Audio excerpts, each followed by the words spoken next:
छपी गोटे ये छपी गोटे खज्जो आप बत्ती का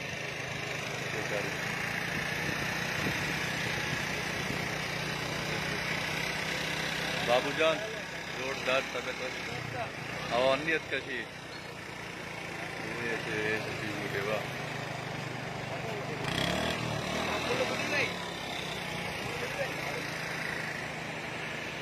जी अस्सलाम वालेकुम। ये जो है आजी शंपे विलेज कट बाज़ार, जो ये घर देख रहे हो आप लोग, यहाँ पानी जमा हुआ है। पानी यहाँ से जो है रास्ता बना के जा रहा है पानी।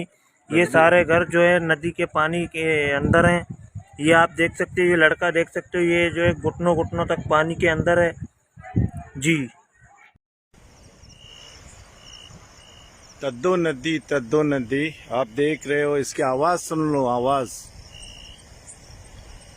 दरमान गुट और शपी गुट को खाली किया गया है और लासी गुट और सम्मो गुट को भी खाली किया गया है।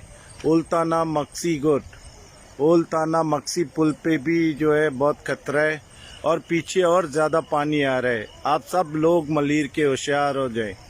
ये पूरा नदी,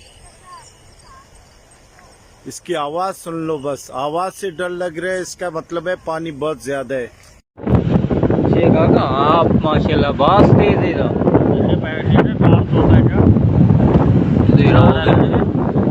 खैर छपाई गेम रहे फिर जाहिर भी बोले आओ माँ गिनती कह दिया वहाँ रहोगे ऐसे रहोगे ऐसे हाँ दच रखी आप होते के बाद